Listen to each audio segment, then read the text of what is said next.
All right, today we're doing something really special. We're tuning into voices that have been quiet for, well, centuries. These are the voices of the first free women. We're diving into this incredible collection of poems called the Therīgāthā. And get this, it's one of the oldest collections of spiritual writing by women in all of human history. So here's the plan. We're going to start with, what exactly these verses are. Then we'll get into the tough stuff they went through. After that, we'll see how they found their way out and listen to their roar of freedom, really. And we'll wrap up by figuring out why these ancient words still hit so hard today. Okay, section 1. So what exactly is the Therīgāthā? Well, the name translates to Verses of the Elder Nuns, and it's this collection of writings in the ancient Pali language. We're talking over 2,500 years old. I mean, think about that. This is one of the very first times in recorded history we get to hear women talking about their spiritual lives. It's just so raw and personal. You follow their whole journey from really deep pain to this incredible, profound sense of peace. And the best part? It's all in their own words. Right. So let's get into the heart of it. These poems, they're not some high-minded abstract philosophy. No way. They came from real life, from struggles you and I can understand, and honestly, from some pretty brutal suffering. Take this first one, from a mother named Uburi. She is just consumed by grief over her daughter. And the Buddha's words to her, they might sound a little harsh, right? But what he's doing is actually really compassionate. He's kind of shaking her awake, helping her realize that her personal devastating pain is part of this huge universal experience of loss that connects all of us. And suffering comes in all shapes and sizes. It wasn't just about losing someone. For Vimala, who is a courtesan, her cage was her own beauty. It was this trap of vanity, this deep emptiness she felt inside, so her whole journey was about shifting from needing everyone else to tell her she was valuable to finding that strength, that worth inside herself. So that's the big question, isn't it?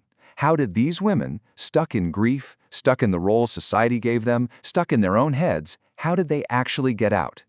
Well, they found a path. And this wasn't about just, ignoring the pain or distracting themselves with something else. Not at all. This was about pulling the suffering out by the roots, completely. And it wasn't some magic pill, It was this really radical idea of just seeing things clearly, seeing reality for what it actually is without all the drama and the stories we layer on top of it. It meant they had to patiently watch their own minds, watch their bodies, and really get it deep down that everything is temporary. A painful feeling, a happy moment, even life itself. It all comes and goes. And this next quote from Padachara is a perfect example. Now, this is a woman who had lost everyone, her whole family. And here she is, just doing this mundane thing, washing her feet. But as she's watching the water run away, something just clicks. She has this huge aha moment about impermanence. And that simple observation in that totally ordinary moment was the key that unlocked her freedom. It's incredible. And when they found this freedom, they weren't quiet about it. This wasn't some kind of passive, quiet thing. Oh no, it led to this powerful, rock-solid freedom, and they shouted it from the rooftops in their poems. I mean, just listen to this. This is a cry of pure victory from a woman named Matha. And what's so amazing is that she's not just talking about freedom from some big abstract idea like rebirth. She's talking about being free from the daily grind, the physical labor and the emotional weight of her life, her mortar, her pestle, and her crooked husband. It's freedom on every single level. And then there's this amazing exchange. A nun named Soma gets challenged by this figure, Mara, who's kind of like a symbolic tempter. And he basically tells her she can't achieve enlightenment because, well, she's a woman with her two-fingered wisdom. Talk about sexism. But her comeback is just epic.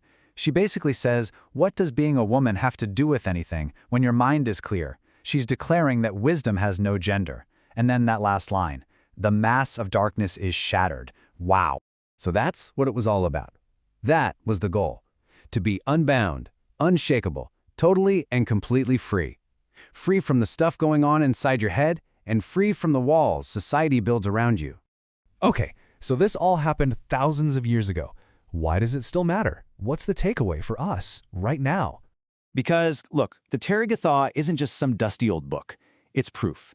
It's proof that women had spiritual authority and power, even way back when society gave them almost none.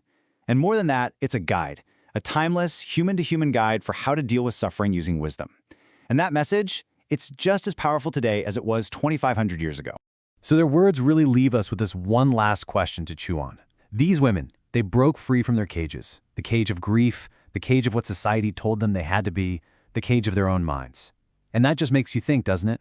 What are the cages we're still living in today? And maybe more importantly, what would it take for us to find our own roar of liberation?